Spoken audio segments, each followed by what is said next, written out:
Hola queridos estudiantes, buenas tardes o buenas noches, dependiendo de cuándo vean el video.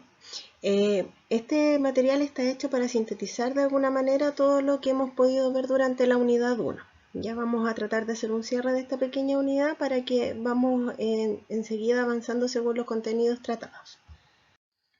Partimos hablando sobre la comunicación. La comunicación tiene por fin transmitir una idea a otra, un pensamiento o un conocimiento sobre algún tema. Para que esta comunicación sea efectiva, es necesario saber qué se quiere decir y a quién decirlo, es decir, tener una motivación para emitir un mensaje a alguien sobre algo. Toda interacción comunicativa es una interacción con la intención de comunicar algo a un receptor o a un público a quien quiere que se dirija este mensaje. Todo acto de comunicación o de intercambio tiene como propósito un fin establecido, ya sea persuadir, convencer, comentar o producir un conocimiento sobre otro. En la comunicación hay propósitos que son explícitos e implícitos. Enfocándonos en el tema de los textos, dependiendo del género y del contenido del texto, podemos distinguir dos tipos de propósitos. Hay propósitos explícitos, que son los que se señalan claramente por el emisor, es decir, a través de este texto buscamos entretener o a través de este párrafo nos tratamos de informar sobre algún tema en particular. O puede ser propósito implícito, es decir, no viene explicitado el contenido sobre el cual vamos a tratar o abordar sobre un texto, pero sí nosotros podemos inferirlo a partir de lo mismo que nos relata el texto o del contexto en el que éste está. Dentro de este propósito comunicativo, nosotros trabajamos en los distintos textos abordados durante esta unidad estrategias de comprensión lectora. Una de las primeras estrategias que abordamos fue interpretar el lenguaje figurado.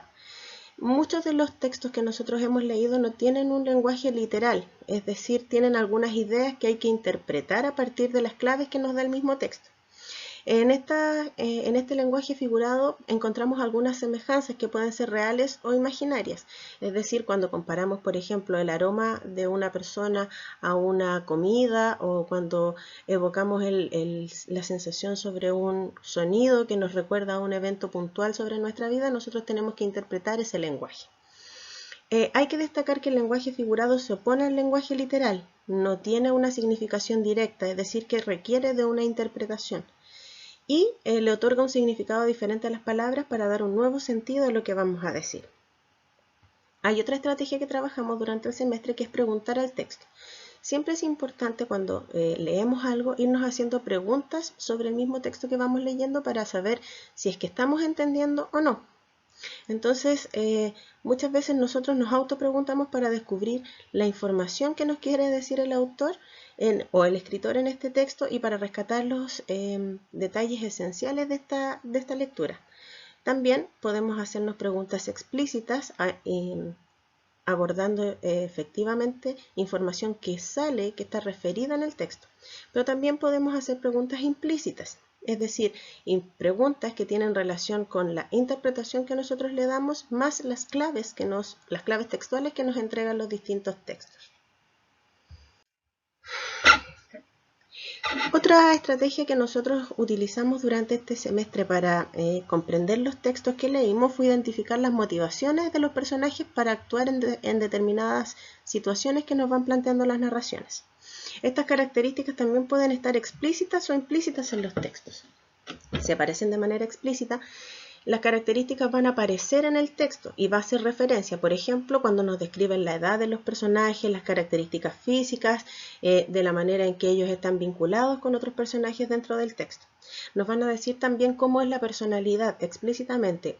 En algunos casos nos va a decir se mostraba valiente, era un tipo de mal carácter. Y también nos darán información sobre el contexto donde se desarrollan las acciones de este personaje. Nos van a decir dónde vivía, desde qué familia venía, etc. Sin embargo, también podemos encontrar características implícitas.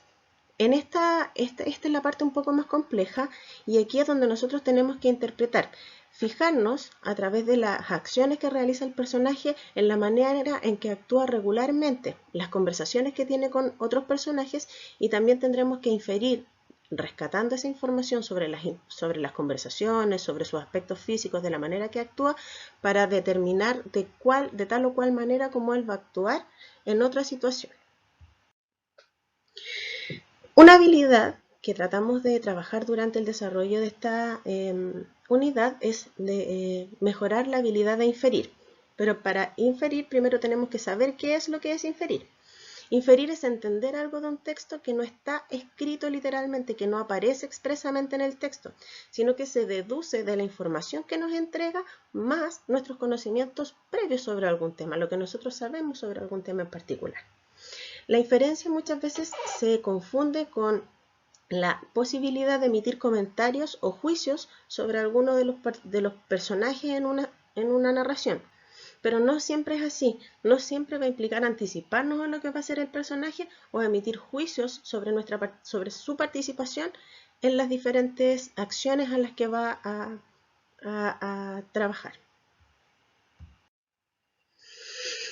Otro tipo de texto que abordamos durante esta unidad fue el reportaje. El reportaje, si bien tiene una estructura similar a la noticia, no es una noticia en sí. Es un texto periodístico, sí, informativo también, pero profundiza en el tratamiento de una noticia. Puede enfocarse en una información que aparece en una noticia e ir investigando, ahondando, profundizando en ella.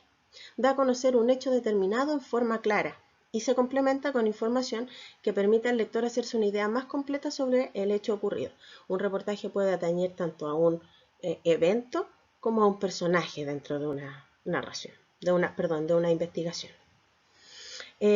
Algunas de las características del reportaje es la organización de la información. Esta se organiza comúnmente de lo más general hacia lo más específico y, como todo texto periodístico informativo, se caracteriza por su objetividad. ¿A qué refiere esto? Es que solamente se ciñe a los hechos a los que reportea, no emite una opinión sobre estos hechos, es decir, el periodista o el reportero en este caso no emite un comentario sobre si la noticia o el reportaje es bueno o es malo, o un personaje es bueno o es malo, o una situación es buena o es mala, solo se remite a los hechos puntuales.